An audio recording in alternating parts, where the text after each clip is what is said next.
noches, estamos en una nueva entrevista para Voz Media. Esta vez vamos a hablar de un tema realmente apasionante. El Smithsonian, la estructura cultural, quizás una de las más importantes del país, está bajo la sospecha de estar adoctrinando con sus muestras. Y hay una orden ejecutiva del presidente Trump para revisar lo que se dice, lo que se expone en los museos del Smithsonian. Para hablar de esto y para hablar si realmente está adoctrinando y de qué forma, vamos a hablar con unas personas que más sabe del tema, un hombre de la casa. Está con nosotros Alfonso Aguilar. Alfonso, que está por ahí. Hola, Alfonso, muchas gracias por acompañarnos. Saludo, un placer estar con la otra Karina de Voz. Es verdad, es verdad. Bueno, Alfonso es director de Asuntos Federales de Defending Education y fue ex jefe de Ciudadanía en la administración del presidente George Bush. Y además es uno de los autores de un artículo clave, escrito hace unos cuantos años respecto de esta deriva que estaba tomando Smithsonian. Específicamente creo que hablaste del Museo Latino, pero en realidad hay una narrativa general que atraviesa, ¿no?, toda la estructura del Smithsonian.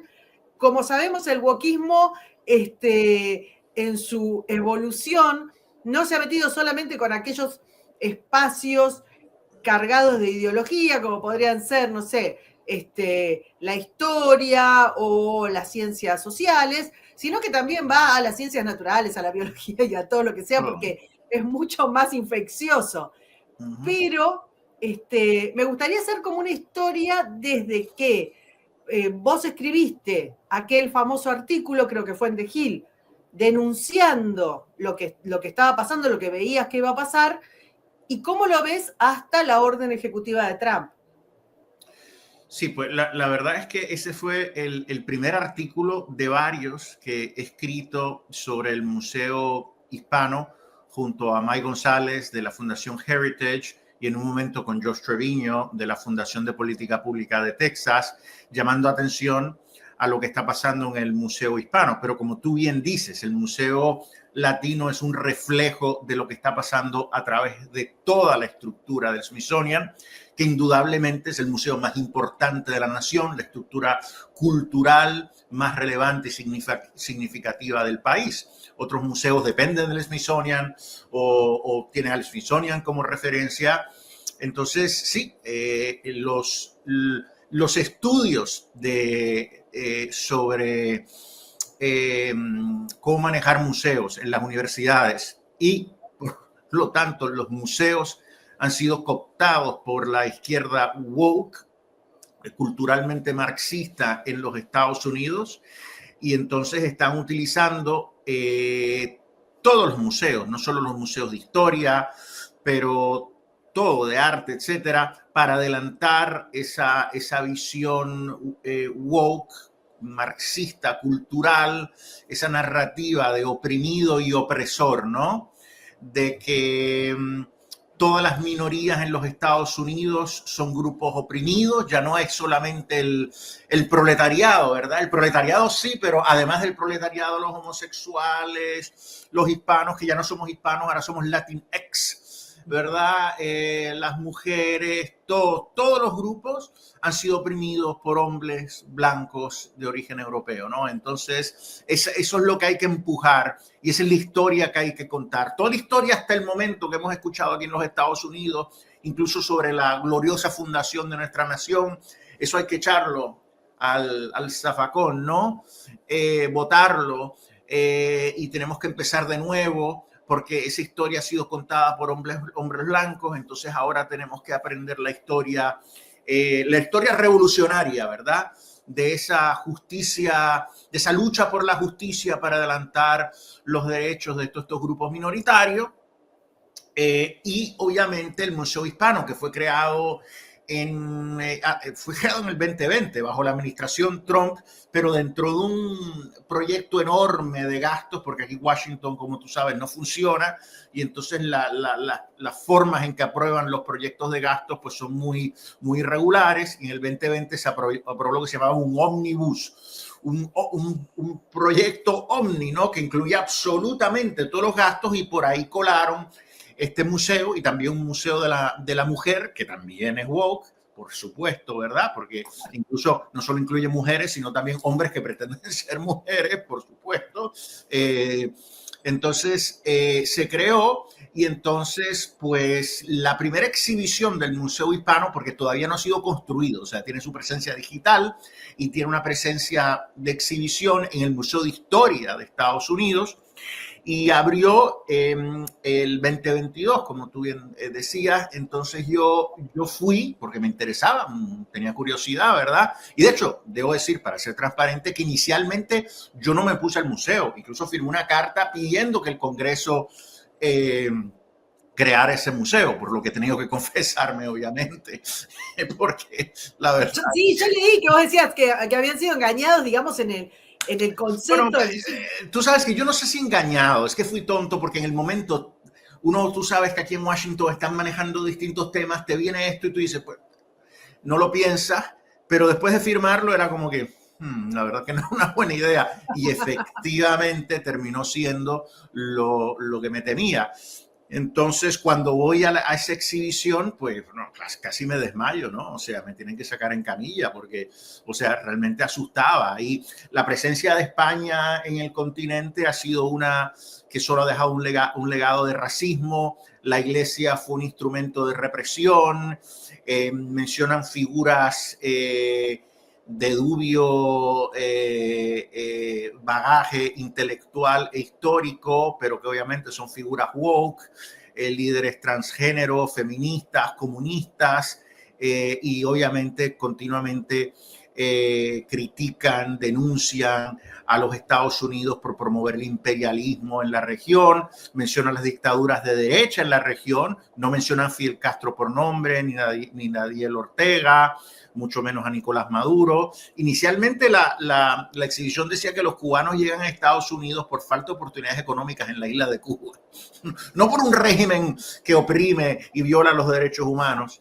Pero bueno, ahí sigue esa exhibición. Yo he seguido dando la batalla y se ha expandido. Yo me mantengo en comunicación con la Casa Blanca porque debo decir que el presidente Trump desde el principio ha enviado un mensaje que él quiere restablecer la integridad y la verdad en la historia americana, ¿verdad? Que es una historia, pues, que obviamente, como cualquier historia de una familia, ha tenido problemas, pensemos en la esclavitud, ¿verdad? Pero que el balance es positivo, y eso es lo que hay que celebrar, sobre todo cuando el año que viene celebramos los 250 aniversarios de la Declaración de Independencia, de la nación, del nacimiento de la nación.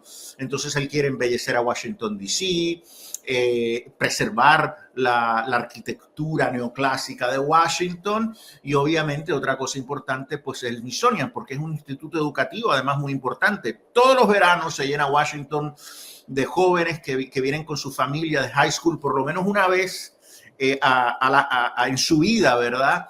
Vienen a Washington a ver los museos, y esto es con lo que se enfrentan, ¿no? Entonces el presidente Trump firmó una orden ejecutiva enfocada particularmente para sanear el Smithsonian y sacar estas ideologías woke. Y bueno, no es nada fácil. Mira, se me agolpan las preguntas para hacerte. Acabas de nombrar 3 órdenes ejecutivas concatenadas de distinta, digamos, de distinta procedencia del presidente en relación a lo que podría ser, digamos, de cara a lo que podrían ser los festejos del año que viene. Hablaste de embellecer, de ordenar la ciudad, y es cierto, no es el tema de esta entrevista, pero viene haciendo, digamos, hace unas semanas, se viene haciendo un trabajo muy grande para terminar con los índices de delincuencia que son impresionantes en la ciudad de Washington, pero impresionantes no de una ciudad del tercer, de ciudades, pero directamente vandalizadas.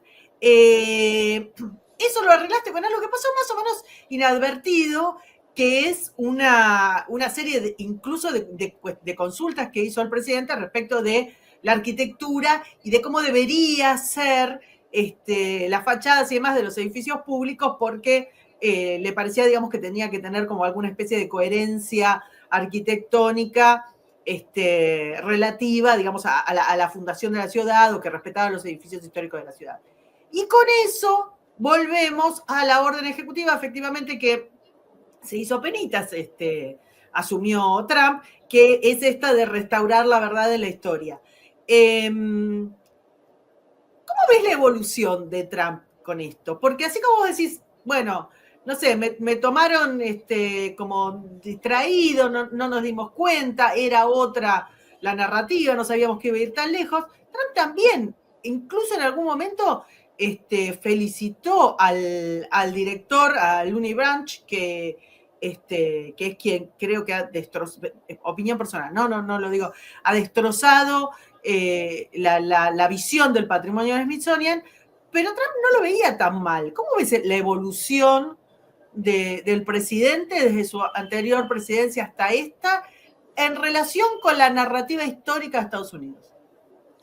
Mira, yo creo que el presidente se preparó durante esos 4 años del interregnum Trump para ser presidente. Y sabiendo que tenía solo 4 años, él quiere abarcar muchísimo, dejar un legado grande. Y entonces estuvo consultando y escuchando un sinnúmero de personas. Y él creo que ha escuchado un grupo de expertos y de líderes conservadores que entienden que hay que para que nuestra nación continúe, se mantenga unida, necesitamos fomentar el patriotismo. Una nación que no se basa en vínculos de sangre, necesita fomentar esos vínculos, un idioma común, unos principios democráticos, una historia también, que aunque uno no sea inglés, porque no tenga descendencia de los que llegaron aquí durante las épocas coloniales, las primeras colonias, pues aún así cuando uno se hace ciudadano, uno entra a ser parte de los Estados Unidos y esa historia se convierte en la historia de uno. Entonces es importante celebrarlo, porque esa es la única manera que nos mantengamos como nación. Y el presidente desde el principio ha promovido el patriotismo, pero creo que ha profundizado y se ha dado cuenta de la importancia de todos estos relatos, de estas instituciones para fomentar esos vínculos que nos unen a todos como americanos. Obviamente, yo creo que también entiende el problema del wokismo, ¿no? Que lo que busca es dividirnos, ¿verdad?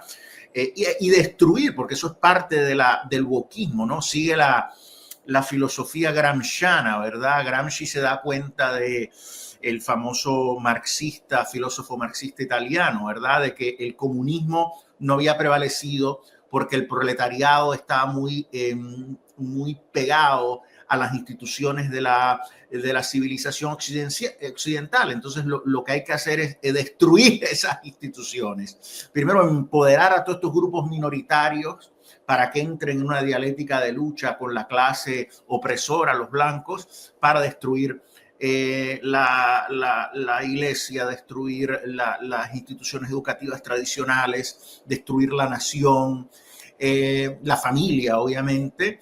Entonces, yo creo que Trump se ha dado cuenta de esto y obviamente hay que reconocer que los conservadores por tanto tiempo en Estados Unidos no dimos la batalla. O sea, tú lo sabes muy bien, cuando no se da la batalla y deja un espacio vacío, la izquierda ocupa, y han ocupado todo, Hollywood, la prensa, hasta las corporaciones. Y ahora... Está muy mal la autopropaganda, pero mi último libro se llama Las guerras que perdiste mientras dormías, porque es exactamente así. Digamos, hay un avance enorme, Lorada, porque no está bien decirlo, pero este avance que vos decís es tal cual. Hay una entrevista que le hacen a Bunch, no me acuerdo la fecha bien, pero en la que él lo que dice estamos hablando del director del Smithsonian, ¿no? Él lo que dice es que bajo su dirección el museo se tiene que transformar, y lo digo textual, en un gran legitimador de las causas políticas de la izquierda, ¿verdad? Una de esas causas, y volviendo a la época en la que el wokismo avanzó casi sin retén, una de estas causas fue el famosísimo proyecto 1619, proyecto de New York Times, para variar cuando no, que reescribía, esto que vos estabas diciendo, reescribía la historia de Estados Unidos, no de su fundación, sino desde el momento en que llegaban el auge, digamos, del comercio triangular de esclavos. Y es cierto que Estados Unidos tuvo esclavos, es cierto que Europa tuvo esclavos, también es cierto que África y Asia tuvieron esclavos, pero es solamente en Occidente el que tiene los valores morales para ir en contra de la esclavitud. ¿Te parece que eso se ve reflejado? Porque la historia de esclavitud es la historia de la humanidad completa. Y hoy, actualmente, señores y señores, en muchas partes del mundo hay esclavitud. Hay esclavitud. Bueno, había esclavitud en los pueblos europeos, ¿verdad? Recuerda cuando había enfrentamientos entre distintos grupos, tomaban como esclavos, ¿verdad? Y por eso esa mezcla en Europa. Alfonso, era parte de la guerra. Esclavizar al vencido era parte de la guerra. Y no era una cuestión racista. El problema con el proyecto 1619 y el wokismo y el marxismo cultural aquí en Estados Unidos es que quiere reducir la historia de Estados Unidos al racismo, ¿no? Eso es lo que nos define. Y eso no es cierto. Es una experiencia terrible. El presidente Lincoln la llamaba esa gran mancha en el alma de los Estados Unidos, y lo es. Y hay que vivirlo, y hay que entenderlo, y hay que estudiarlo. Pero no es lo único que define a los Estados Unidos, ¿verdad? Como digo, la historia es en términos generales muy, muy positiva. Y como tú bien dices, tuvimos la capacidad, aun cuando había una sección del país que quería preservar esa terrible institución, tuvimos una guerra civil para terminarla. Exacto. Y se prevaleció. Eso es un gran logro. Entonces, en vez de celebrar el esfuerzo para acabarlo, todavía estamos pensando en lo que existía en el pasado. O sea, es retrógrado, pero indudablemente se trata de reescribir la historia. Y esto que está pasando en el Smithsonian está pasando en todas las instituciones educativas en Estados Unidos, en las escuelas, en las universidades. Entonces, tenemos que dar la batalla. Yo trabajo para una organización que se enfoca en el sector educativo, de kindergarten hasta escuela superior y las universidades, y tenemos que retomar la historia porque francamente no lo hicimos. Yo creo que lo que pasó y por qué nos dormimos es que pensamos que el comunismo había terminado, ¿no? Con la caída de la Unión Soviética, con la caída del muro de Berlín y la caída del comunismo en todos los países de Europa del Este, pues pensamos, se acabó. Eso se ha terminado, ya es una cosa del pasado, ¿no? Y ahora celebremos el fin de la historia de Fukuyama, ¿verdad? Celebremos el libre mercado, la democracia es el mejor sistema. Y de pronto nos dimos cuenta que no se había terminado, sino que pasaron la página y dijeron, empezamos a leer Gramsci rápidamente. Y no nos olvidemos que desde los 60 también aquí en Estados Unidos se había activado un sinnúmero de pensadores que vinieron de Alemania, de la escuela de Frankfurt, ¿verdad? Que habían adoptado esas ideas de Gramsci y habían desarrollado esa teoría crítica para criticar, acabar con las instituciones de la cultura de la civilización occidental. Uno de ellos, Marcuse, viene a Estados Unidos, enseña en Estados Unidos y ahí se desarrolla la teoría crítica racial, ¿verdad? Específicamente con el enfoque racial. Y eso obviamente lleva e inspira a un sinnúmero de activistas y líderes de la izquierda dura en Estados Unidos que siguieron dando la batalla. Cuando la muralla de Berlín caía, esos activistas estaban aquí frotándose las manos porque sabían que la batalla dura venía y fueron cooptando instituciones y claro, todo eso explota pues recientemente con la llegada de Barack Obama al poder, incluso la pandemia, todo eso se mezcla, y lo de George Floyd, para entonces ya la explosión del wokismo, la salida pública del closet, Desenfrenado. del wokismo que estamos viviendo, ¿no? La teoría crítica de la raza, sí, mira, en mi criterio respecto de todas las vertientes del wokismo, tiene muchas vertientes porque hay muchas, digamos, muchas batallas identitarias que van cooptando, ¿no? Entonces tenés el feminismo, tenés el decrecentismo, esta guerra contra la producción de energía, contra la producción de alimentos, contra el crecimiento demográfico. Bueno, hay como muchas aristas del wokismo. Personalmente creo que la teoría crítica de la raza es posiblemente la que menos se expone en su ridiculez. Salvo, obviamente, digamos, cuando es el caso de Floyd y estallan en el mundo simultáneamente por un caso que no estaba resuelto en ese momento, al día siguiente estallan en el mundo, concatenadamente todas las manifestaciones, y los políticos empiezan a arrodillarse, a besar los pies de la gente. Ese periodo demente. Pero es el único, digamos, es el momento en que se expone más. No sé si era en Seattle, ¿te acordás que directamente habían abolido el Estado de Derecho? Habían como fundado un espacio. O sea, hay que recordar lo que hemos vivido en los últimos años, porque si la verdad es que si nos lo hubieran dicho, decíamos, es una pavada. Bueno, pero la teoría crítica de la raza, insisto, es quizás la más profunda, porque tiene muchas cosas arraigadas.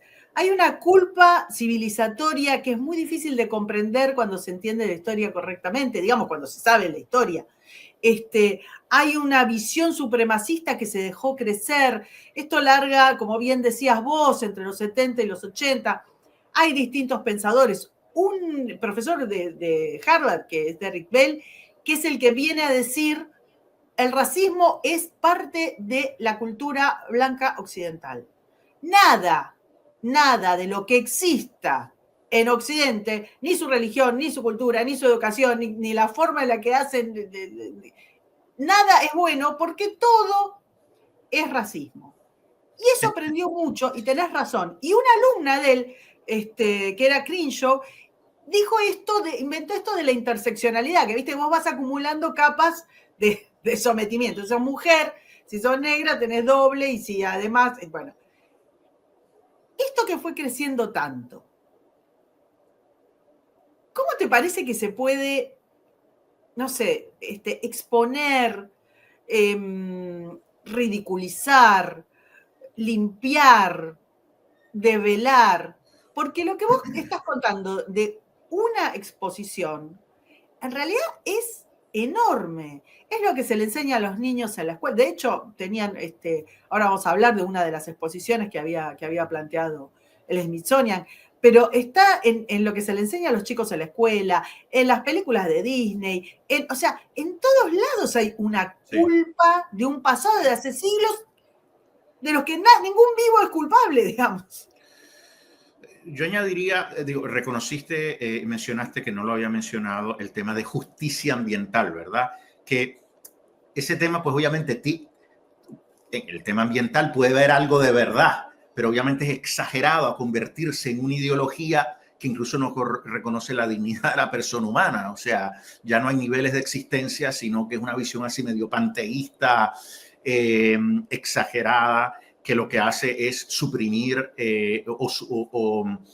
o marginar la importancia del ser humano ante la creación. La madre tierra. La madre tierra, por ellos creación más nunca dirían. Pero hay otra vertiente que es muy importante también, que es igual de ridícula al tema de la teoría crítica racial y la ideología de género, ¿no?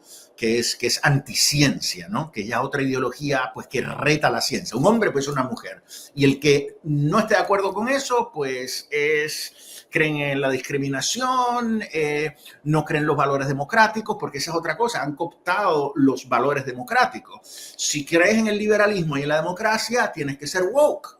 Y eso no es cierto. Yo siempre, y esto es muy peligroso, porque la persona de principios que se deja llevar por ese pensamiento y escucha todo el día el liberalismo es woke, pues va a tener la tendencia a irse a la extrema derecha, ¿eh? Y eso es peligroso. Por eso yo siempre digo, y me gusta hablar cuando hablamos de estas cosas, mira, yo soy un liberal clásico, pero que dentro del liberal clásico, liberal conservador, ¿no? De que creo en el liberalismo, creo en el sistema de mercados, creo en la libertad, en la democracia, pero dentro del marco del derecho natural, que obviamente reconoce unas instituciones de orden natural, de derecho natural, que son fundamentales para el desarrollo pleno de la persona humana y de la sociedad. Entonces, eso ya cambia, ¿no? Y es muy importante que no pensemos que la única manera, ya voy a tu pregunta, de responder es yéndonos al otro extremo, ¿no? De lo que necesitamos un gobierno autoritario que controle a estas personas, porque me preocupa que hay algunas personas que se estén yendo por ahí. Mira, yo creo que lo podemos hacer. Te interrumpo, hace un par de semanas hicimos con un periodista que en este momento vive en Europa una charla como esta sobre la derecha woke, que está empezando una derecha con el mismo nivel de autoritarismo del wokismo de izquierda, ¿no? Correcto, que comparte correcto. te diría, muchísimos puntos de vista, muchísimos. Y a veces empiezan a adoptar también consideraciones raciales también, ¿verdad? ¿Sí? Tratando de decir que el gran desarrollo de la cultura occidental es un logro de la gente blanca, lo que realmente es absurdo. Sí, eran blancos los que estaban ahí, pero lo desarrollaron no porque fueran blancos, sencillamente porque eran grandes ideas que son universales y vamos. Pero a tu pregunta, yo creo que se puede hacer democráticamente. Es difícil porque son, yo diría, más de 100 años de la izquierda ocupando espacios. Entonces, te diría quizás desde el progresivismo de comienzos del siglo pasado, cuando se empieza a romper, ¿no? Aquí en Estados Unidos con el concepto clásico de lo que era Estados Unidos y se empiezan a adelantar unas ideas de reingeniería social.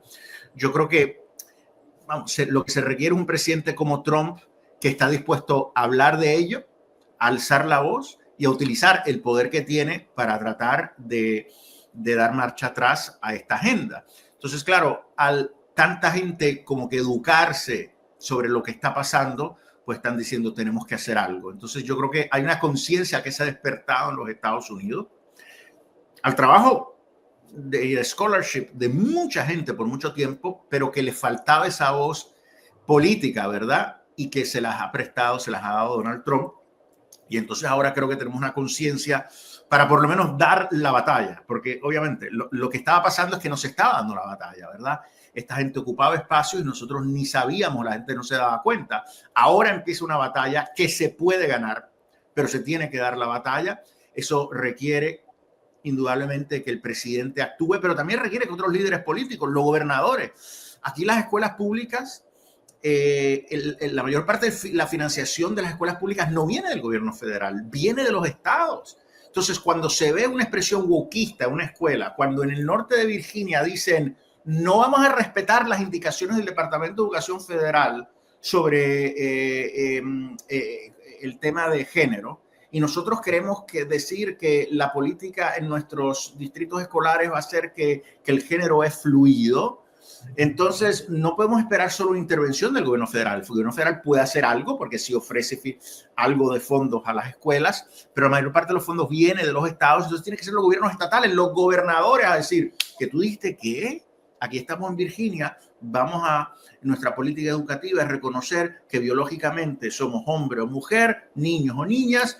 Estos distritos escolares, si no cambian sus posturas, pues entonces le vamos a quitar la financiación o vamos a remover a los administradores, ¿verdad? Se necesita que ese mismo liderazgo que está demostrando Donald Trump lo demuestren líderes estatales y líderes locales también, ¿verdad? Entonces, por ejemplo, aquí en Estados Unidos el sistema escolar sí lo controlan los estados, pero incluso dentro de los estados por distritos escolares. Y los miembros de las juntas escolares, que son todos woke, tienen muchísimo poder. Entonces tú dices, Claro. ¿por qué? ¿Por qué eligieron a gente woke? ¿Cómo pasó? ¿Cómo Porque pasó? no había conservadores que corrían. Entonces ahora se necesita empezar a identificar personas, padres, madres, que digan, caramba, voy a correr para la junta escolar para que no controlen a mis niños. Bueno, lo que vos estás diciendo es fundamental en dos aspectos. Uno es claramente así. La gente que se formó hace 50 años, 40 años, en esos criterios, en esas teorías críticas, en esa visión de opresores y oprimidos, en esa visión de que cualquier fundación de los últimos, no sé, 200 o 300 años de países o de naciones occidentales es necesariamente una fundación opresora que debe ser derruida. Como si anteriormente a esto, es una especie como, no sé, de nueva visión del buen salvaje, como si anteriormente a esto estaban todos, no sé, saltando.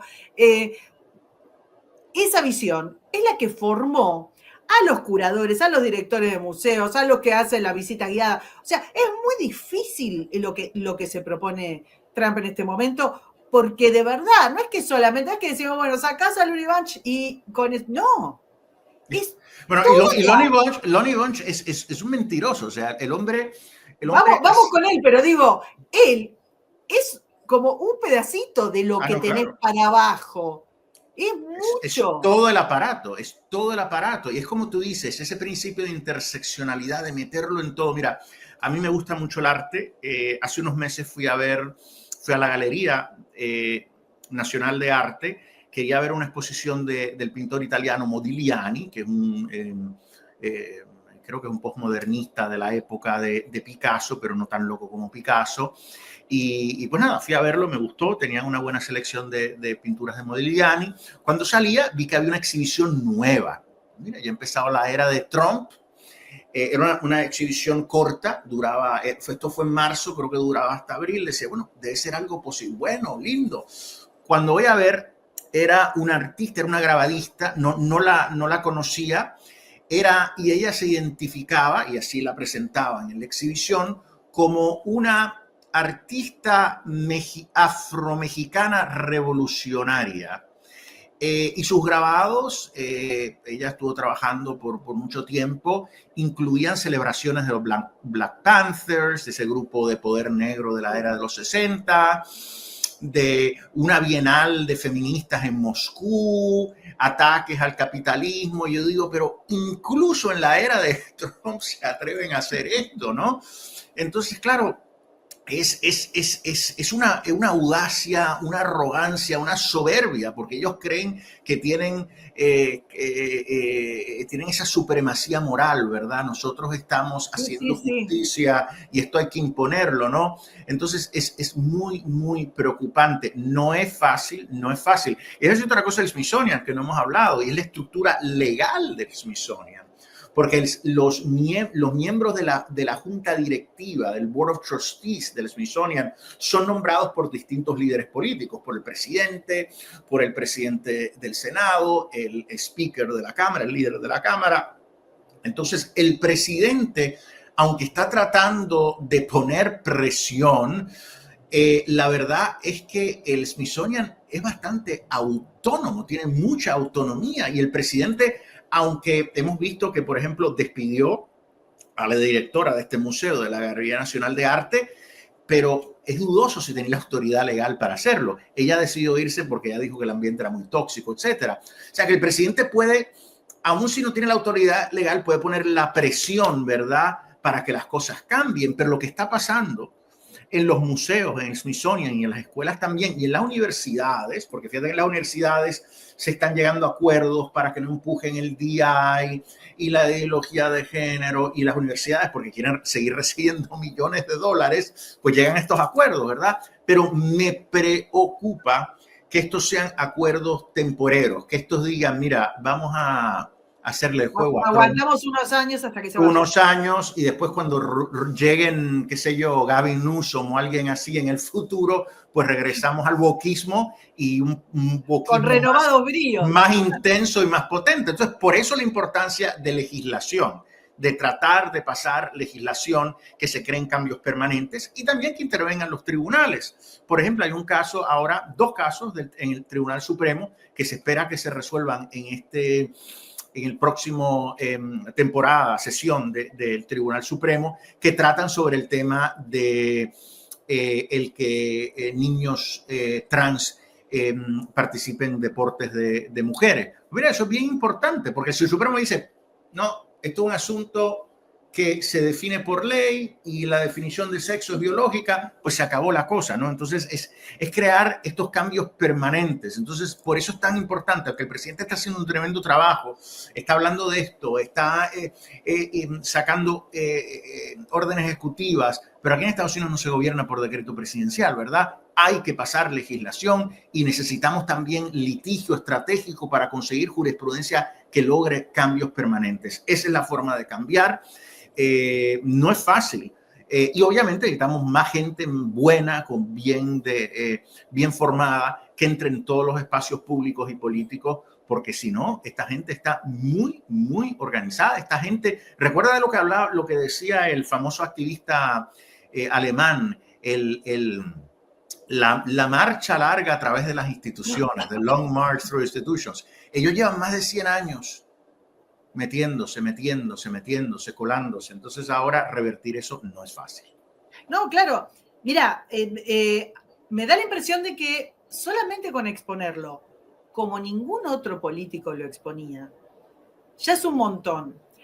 Cuando los padres llevan a los chicos a ver una exposición y de pronto resulta que son los culpables de prácticamente cualquier cataclismo que haya ocurrido en la historia de la humanidad. Cuando se han sentido muy solos los padres, incluso los maestros que no comulgaban con esta ideología y demás a lo largo del tiempo. Vos podés decir, sí, bueno, está bien, no es fácil, pero solamente con que lo haya expuesto Trump y la forma que lo expuso, como es él, digamos, así un poco a los borbotones, pero la forma de lo que lo expuso fue muy, muy impresionante y dijo que Smithsonian está fuera de control, concretamente. Y puso a Vance. Hablando de esto que estás diciendo, bueno, ¿qué pasa? Porque el presidente tiene un límite de tiempo, dado que esta es su segunda presidencia, que es además una persona grande y demás. Por más energía que tenga, por más razón que tenga, esto tiene un piolín cortito. ¿Qué te parece la estrategia de decirle, bueno, Vance, te vas a encargar vos? ¿Y cómo ves la visión, la preparación de Trump frente a lo que tiene que ver con esto que estamos hablando? Porque cuando se dice wokismo en los medios es como un poco por arriba. Cuando se empieza a analizar, tiene raíces muy profundas, raíces filosóficas muy profundas, que no datan ni de la presidencia de Obama, ni siquiera de este siglo, y en la cual, digamos, lo que nosotros vemos mediáticamente es solamente como la punta de cuestiones que están muy arraigadas y que, como bien decías, van a requerir muchísimo trabajo. Mira, me ha impresionado Trump porque mucha gente piensa que es autoritario, que se cree que lo sabe todo, y realmente no es cierto. Y lo vemos aquí, ¿verdad? No creo que, y él mismo lo admitiría, que él se crea un filósofo político, ¿verdad? Entonces yo creo que él sí está dispuesto a escuchar. Él no conoce la profundidad quizás de estos problemas. Él está viendo lo que está pasando y dice aquí hay algo malo y está escuchando a expertos. Hace unas semanas estuvo en la Casa Blanca una reunión de distintos líderes comprometidos con el retomar nuestra historia y el patriotismo, el promover el patriotismo cara a la celebración del 250 aniversario de la independencia de los Estados Unidos. Estuvimos reunidos para estrategizar, ¿verdad? Ver cómo podemos aprovechar este tiempo para revivir el patriotismo. Y hemos marcado, y el presidente ha marcado esa fecha, ¿no? Que es el 4 de julio del 2026. Vamos a celebrar todo el año el 250 aniversario para ver si logramos que este año haya un renacer de ese sentir patriótico, una reevaluación de nuestros principios fundacionales, de nuestra historia gloriosa, reconociendo lo malo, pero reconociendo realmente lo positivo y el bien que Estados Unidos también ha hecho al mundo, ¿no? Entonces, yo creo que de eso se trata. Él está escuchando personas como Vance. Vance es una persona que sí es muy profunda en estos temas culturales. Sabes que su famosa escribió un libro extraordinario, ¿verdad? Hillbilly Elegy, que después le hicieron una película, pero es un tipo que ha contemplado, ha pensado mucho en estos temas. Él además encargó a Ross Vought, que es el director de la Oficina de Gerencia y Administración, para ser también parte de este esfuerzo. Y tienen un sinnúmero de asesores que son muy conocedores de lo que está pasando y continuamente se están comunicando con académicos, expertos, activistas como yo y como otros, como Mike González, para ver qué es lo que se puede hacer e ir identificando estos problemas. O sea que a tu pregunta, ellos realmente están escuchando a los expertos y están asegurándose que la plataforma política que tiene el presidente, lo que llaman en inglés el bully pulpit, ese púlpito, está siendo usado para concienciar a nuestros conciudadanos de lo que está pasando. Y lo vemos porque hay una reacción popular que la gente está diciendo, un momento, pero ¿qué es lo que está pasando en las escuelas? Y vemos padres tomando acción y yo creo que esto es algo muy positivo, pero me parece que está sucediendo de esa manera. O sea, es increíble que Donald Trump sea la voz de esto, porque hemos tenido otros presidentes que tú dirías podrían ser más profundos, etcétera, pero no. Ronald Reagan ya lo había advertido en ese mensaje que dio a la nación televisado despidiéndose después de sus 8 años de presidencia. Él dijo que él no había hablado lo suficiente de una cosa muy importante que era la educación cívica, ¿no? Y él decía que era importante fortalecer la educación cívica en los Estados Unidos. Pues no le hicieron caso realmente. O algunos pensaron en el Partido Republicano que la educación cívica importante era abrir cuentas de bancos y empezar un negocio, cosa que es importante, pero no lo es todo, ¿verdad?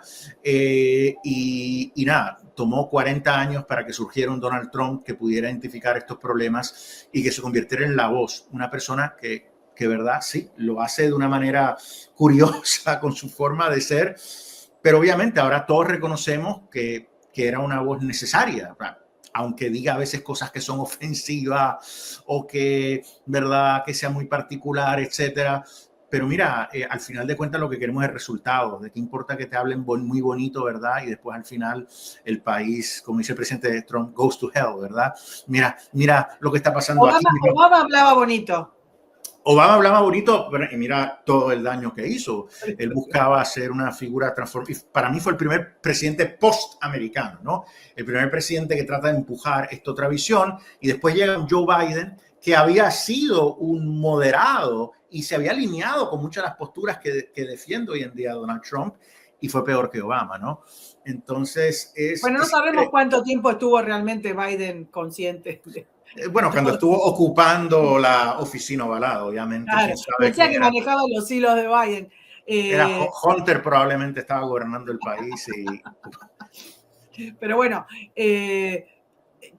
mira, me quedaría charlando horas porque hay todo muy interesante. Nombramos a Lone Banch. Quiero que hablemos un poco de este señor. Insisto, es una metonimia de lo que está pasando, solamente una parte, pero no es una parte cualquiera. Durante su transformación del Smithsonian, estamos hablando de un patrimonio, señoras y señores, descomunal. Lo que nosotros estamos hablando del Smithsonian se reproduce en otros grandes museos del mundo. Hay una movida muy importante que habla de decolonizar los museos, que atravesó durante el auge del wokismo a todas las instituciones culturales más importantes de Occidente. Y en esa época, este señor Banch hizo una plataforma educativa para niños. Me parece muy interesante lo que estabas diciendo, Alfonso, de ir hacia los que no pueden defenderse, primero porque son chicos, segundo porque los padres tampoco están mirando permanentemente, no pueden estar, para eso se supone que está la escuela, y además porque no podrían hacerlo, digamos, no pueden ir en contra del profesor y decirle, no, mire, a mí me parece que usted está diciendo una pavada. Una plataforma que se llamaba Talking About Race, que era absolutamente adoctrinadora de los niños, con dibujos, con gráficos, con ilustraciones, que decían cosas como que el trabajo duro, el pensamiento racional, la familia nuclear, el individualismo, el capitalismo, eran todas características de la cultura blanca que había que abolir. Y estamos hablando de los valores que constituyeron Estados Unidos y que lo transformaron en un foco de libertad. Contame de este señor, contame qué puede hacer Trump con este señor, contame si te parece que va a quedar acotado, que va a renunciar, ¿qué va a pasar? Mira, el presidente ha logrado que renunciara la directora de la Galería Nacional de Arte. El presidente ha despedido o puesto presión para que salgan de su puesto distintas personas en la gerencia de organismos independientes como el Smithsonian. Entonces, yo creo que ha llegado el momento de sacar a este hombre. Yo no sé si lo puede despedir, pero por mí que lo haga y después pueden los tribunales definir si es legal o no, ¿verdad? Si no es legal, pues entonces se queda en su puesto ya. Pero el presidente ha argumentado que mira cómo ahora despidió a uno de los gobernadores del FED, ¿no? Entonces pudiera... Y ahí está dando la batalla, señora, con todo. Correcto. Y ha habido, ¿verdad?, rumores de que pudiera tener interés en despedir a Jerome Powell. Pues entonces imagínate a Lenny Bunch. O sea, Lenny Bunch, lo que pasa es que él es un activista BLM. Él públicamente ha dicho, celebrado BLM, ¿verdad? Sí. No sé por qué lo defienden. Yo me imagino que aquí también, Robert Smithsonian es un ente híbrido, también recibe fondos del sector privado de muchas corporaciones. Entonces, él tiene el poder, la élite corporativa defendiendo a este hombre. Entonces, yo sí sé que en la primera reunión de la Junta, y esto yo creo que no se ha reportado, pero tengo información, inteligencia, que lo decimos aquí en tu show, en la primera reunión de la Junta de Trustees, de directores del Smithsonian, lo primero que discutieron, después de que fuera electo Donald Trump, lo primero que discutieron era la importancia de asegurarse de que Lenny Bunch se mantuviera en su puesto y que Trump no lo despidiera. O sea, eso era lo más importante. Obviamente, porque él es la garantía del wokismo. Entonces, yo honestamente creo que ha llegado el momento que él tiene que irse. Tiene que empezar una campaña de presión y creo que el presidente Trump lo acogería para deshacerse de Lenny Bunch y reemplazarlo con una persona que tenga una visión clara. Hay personas que tienen muchísima experiencia, académicos que pudieran ocupar ese puesto, que son académicos de verdad, ¿no? Que han hecho la investigación, que no han fabricado áreas de estudio, porque eso es la otra cosa con todos estos wokistas. Es muy fácil estudiar lo que ellos estudian porque ellos lo fabrican, ¿no? Toda esta interseccionalidad, todas estas cosas son conceptos inventados, sacados de la manga, ¿verdad? Entonces, yo creo que vamos a reemplazarlo con alguien que realmente pueda hacer un trabajo y asegurarse que vaya bien encaminado en el año de la celebración de la independencia de los Estados Unidos. Él lo ha dicho públicamente, que él apoya BLM, pero él es muy efectivo en el Congreso, en relacionarse con republicanos. Y yo creo que aquí vemos que todavía en el Congreso hay muchos, porque ahora acaba tanto Cámara y Senado de aprobar el presupuesto, el proyecto de gastos del Smithsonian, incluye todo lo que pidió Lenny. El presidente había solicitado un sinnúmero de recortes. Por ejemplo, con el Museo Hispano dijo, no quiero que se desarrolle el Museo Hispano. Esto fue el presidente Trump. No asignen fondos para que se desarrolle el Museo Hispano. Y ahora lo han puesto en el proyecto, en ambas cámaras y Senado. Hay que ver qué va a decir el presidente, porque el presidente tiene que firmar el proyecto de gastos. Entonces, no sé, pero él es muy listo en decir, no se preocupen, yo soy objetivo, yo no voy a imponer mi punto de vista. Muchos de estos, mira, yo he hablado con congresistas hispanos que han defendido ese museo y dicen, no, yo no estoy de acuerdo con el tono de esa exhibición, y después me entero que ni han ido a la exhibición. No van al museo, no saben nada.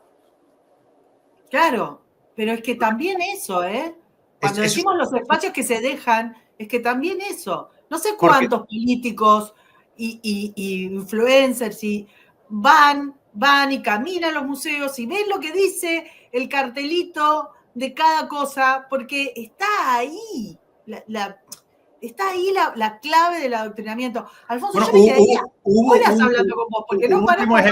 Un último ejemplo, el congresista Díaz Balar fue el primero en pegar el grito sobre el Museo Hispano. Y lo hizo, o sea, que es de origen cubano, un congresista del sur de la Florida. Cuba es el tema principal de su agenda política en el distrito, y se entiende porque la mayoría de sus constituyentes son de origen cubano.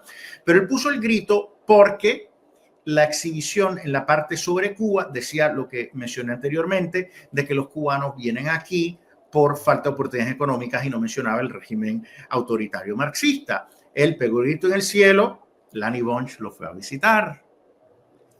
Y de pronto hubo un cambio y no mencionaron a Fidel, todavía no lo mencionan, pero mencionan el régimen opresor en Cuba. Se logró esa inclusión y Díaz Balart dijo, está bien, el museo puede proseguir.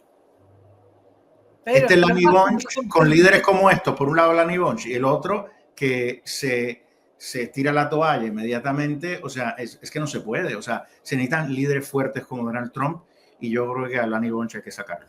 Sí, de hecho, perdón, es que me extiendo, pero la visión que el Smithsonian tiene respecto de México y respecto de la guerra con México es directamente mañana van a pedir que devuelvan, no sé, Texas, y los niños diciendo, somos opresores. O sea, no sé si no se entiende la dimensión de lo que estamos hablando y del valor cultural que después se refleja en políticas públicas y demás. Los políticos no suelen verlo, por eso me encanta hablar con vos.